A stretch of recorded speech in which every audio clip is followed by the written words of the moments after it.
So on a scale of 1 to 10, how wrecked is this engine? In the last video, I took the G Wagon to Mercedes to find out everything that was wrong with it. And thankfully, it wasn't actually that bad. However, after driving it a few more days, it started to get worse. In this video, we're going to take it back to see Chris, have him do a road test, and find out if anything else comes up. But before I even got to Mercedes, I made a rookie mistake. Not sure what just happened. Will it start?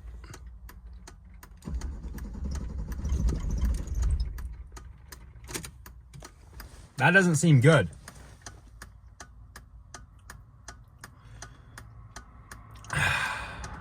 Crap.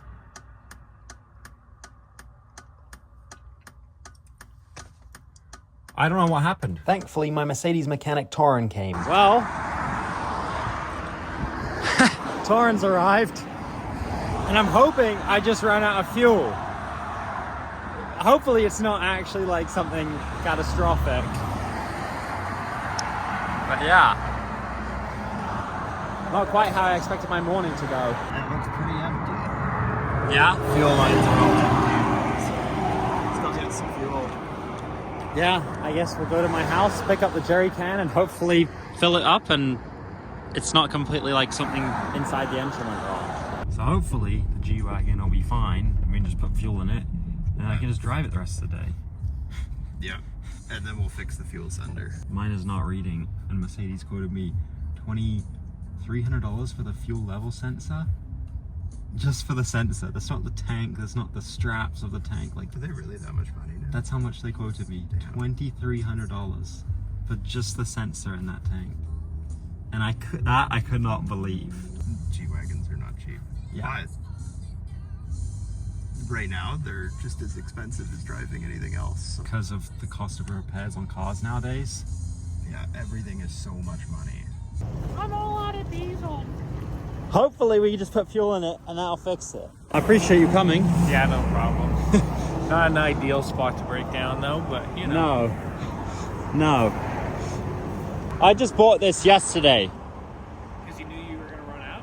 I thought I was going to, and then I was like, it's not a good idea to drive with fuel in an enclosed vehicle.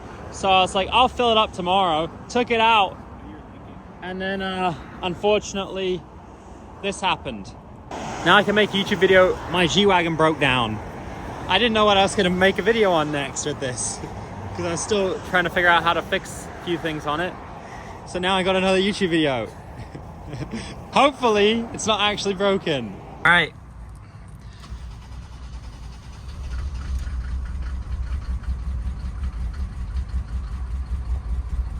Give it a second. And then just do it again. And we gotta get all the air out of it. A lot of air. It's gonna suck all the water, or sorry, all the fuel from the tank to the injection pump.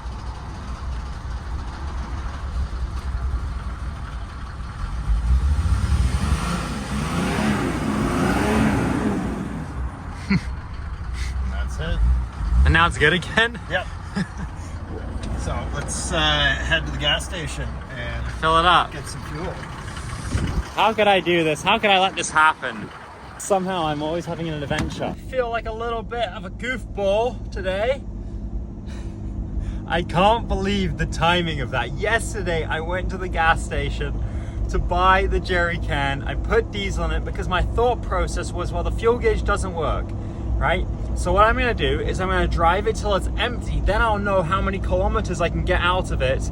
And then I'll have the jerry can with me so I can fill it up with fuel. And then I realized last night, online it says 680 kilometers. And right now I've done 526 kilometers since I filled this thing up.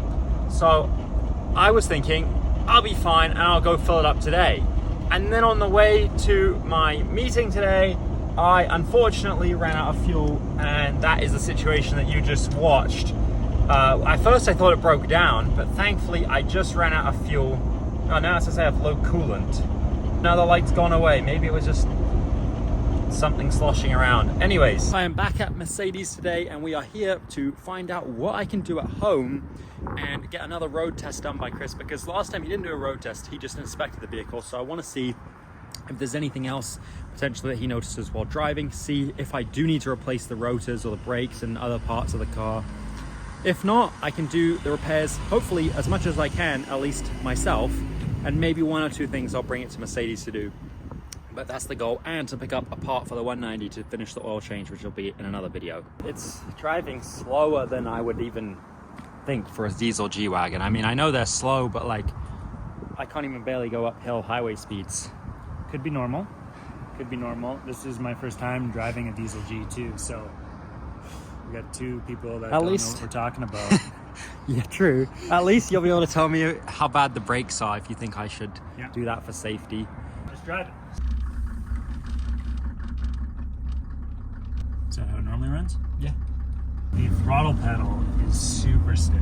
Yeah. I think it needs to be adjusted. Is that a thing you can do?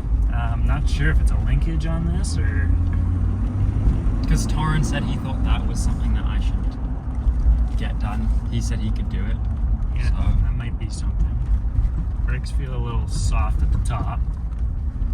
That could be, it could just be some air in the system, so a brake fluid flush would take care of that. All the comments, that $38,000 number, they were all like, you're getting robbed, and I was like, guys, do you understand? Like, if you watch to the end, and then you would know that that was just the number of everything at full cost, including replacing the front axles, right? Yeah, that's worst case scenario. There's no way it's gonna cost that much. No. Like you yourself even said, it would be less than $6,000 to actually do what we think I need to do. And for what you bought the car for? Yeah, it's pretty good. Pretty good. Yeah.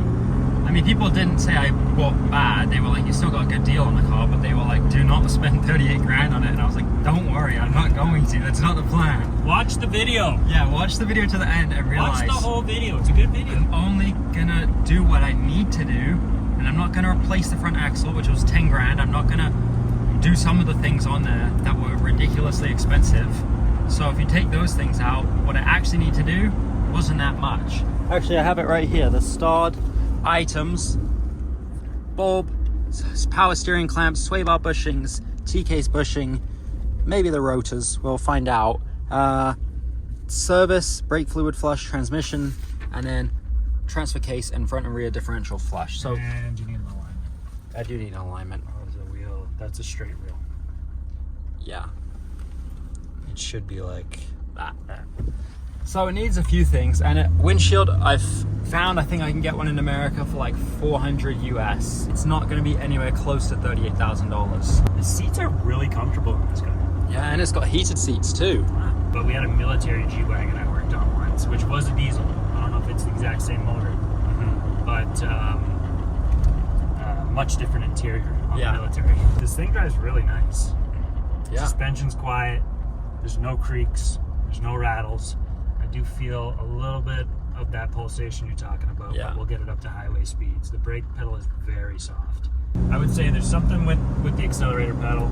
If there's linkage in there, it does need to be lubricated. It's a very heavy pedal, like trying to push through that.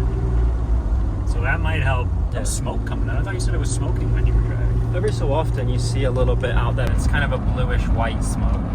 So we're at 80 kilometers an hour. Let's see what the pulsation's like.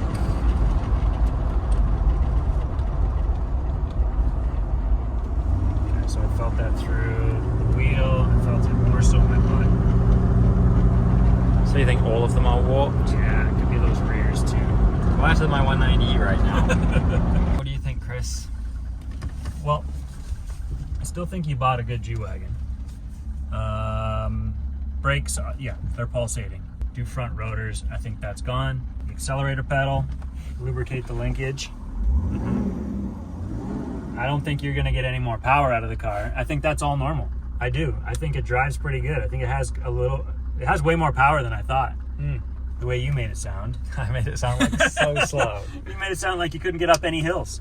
But yeah, it drives great. That with an alignment, and new brakes in the front. Yeah. And maybe the linkage. Yeah. Oil it up or adjust it or something. And then it's good. It's comfortable. Too bad it doesn't have massage seats. Yeah, I know. Yeah. 1/10 of the price of a new G Wagon, not even. Why not, right? It's still a G Wagon. And I think it's cooler because you don't ever see these. No, this is really cool. My plan is to take it to Indiana in like a month and a half and fix the rust. And then paint the bits that we fix. Put a new windshield in and it'll look good as new. And wrap it? Eventually, I do want to wrap baby blue. I do. I think it's going to be awesome. Awesome build. Thanks for testing it. Anytime. Now, after driving it a few more days and noticing the coolant light came on, I decided to fill it up with more coolant and booked an appointment with Torrin, my Mercedes specialist, just for peace of mind to go over it and find out if it really is good like I think it is. All right. The Benz doctors. There's a Cosworth right here, and the G Wagon is in the darkness. We're gonna bring it in and then in the next few days get it looked at, try and fix as much as we can that's necessary that's wrong with it, and then on Tuesday hopefully I can pick it up. Unfortunately, I got a text saying that there's a lot more work than he thought. The intake valves appear to be bad, and then he sent me this photograph stating that the cylinder heads were going to have to come off and we might be in for a bottom end. And just when I thought it couldn't get worse, he sent me this. So here's the G Wagon. Here's Torrin. Hi. So right now it literally won't start like it. No, it was running and then it just shut off, and then it wouldn't crank anymore. So let's find out what the happened. This is cars in a nutshell. Check this out. This is pretty cool. So see this wire here? Yeah. That goes under here, Yeah. and they just wrapped it around that pin. And without that connected, Yeah. this doesn't run at all. Because what's that, the glow plug? This Wire? is power. I'm not sure how they have it wired up, but that's supposed to be ignition power, and they have it wired through this solenoid to ground. I have no idea what's up with this vehicle. So that's cool. We are pulling the injector to see if this cylinder is full of fuel or oil, because it doesn't turn over. So this could be, it turns over backwards, but not forwards the way that we need it to go. So there's a potential that the cylinder is full of fuel, and it kind of looks like it because there's a lot of fuel on the bottom of the injector. So we're turning it. It's not that one. There must be another one. It's turning. Okay, so that's good. We're not locked up. We just have something that's stopping us from turning over the motor. And it happened after idling for 45 minutes. Yeah, well, I was testing the thermostat because our fan clutch is actually stuck on, so the motor wasn't warming up. So in here there's a lot of oil. Yeah, there's More. a ton of oil. Same with in the intake. Sorry, it's really hard to see. Yeah. There's a ton of oil leaking out of everywhere. And like on the bottom side of this, Yeah. there's oil coming out of the seam. So it's coming out of these cylinders into the exhaust manifold. That's not supposed to be coming out of cylinders, is it? No. No. That means that it's likely going to be burning oil. Like crazy. Yeah. Yeah, because So- it has a lot of bluish white smoke when you start it cold, and then it kind of goes away after you drive it. But Yeah, that could potentially, like in a lot of cases, that could be fuel as well. So I just need this thing running and driving so I can make videos on it and make more money so that I then can get some brand deals and afford to potentially like rebuild it or yeah, fix it properly. You could see average video cost or income is like a couple $100 per video. So, you know, when you're spending $2,000 in a video fixing something, it doesn't make money.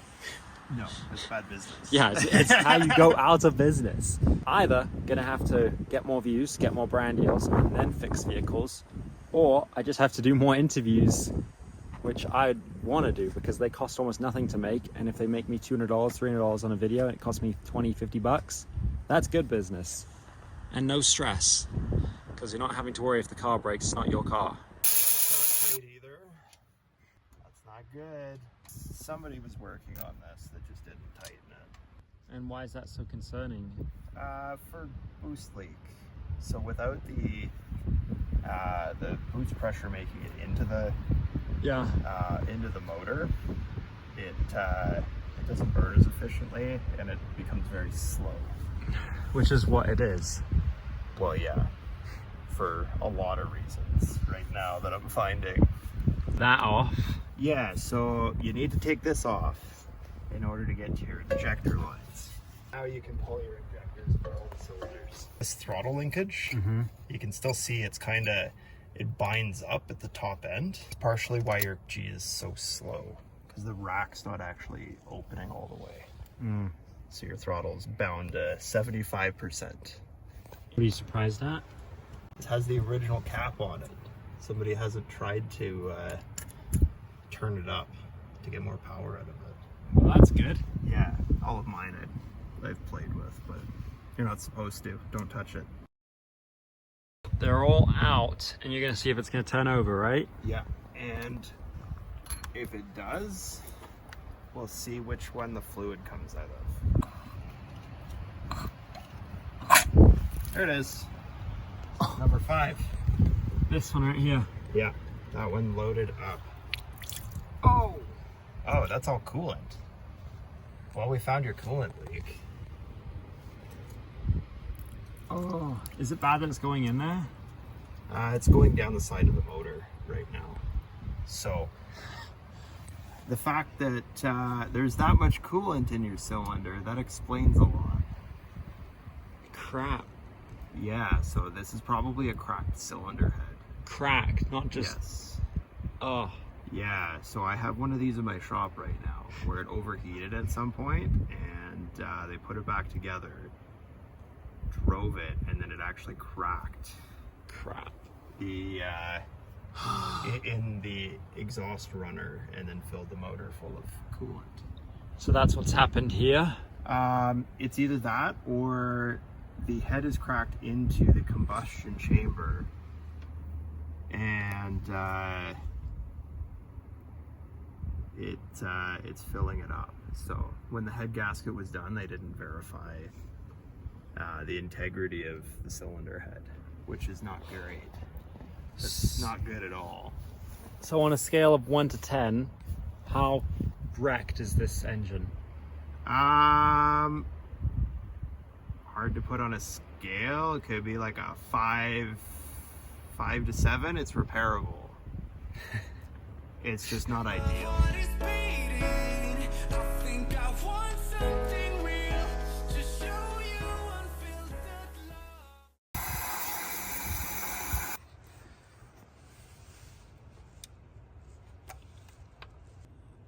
So this isn't looking good.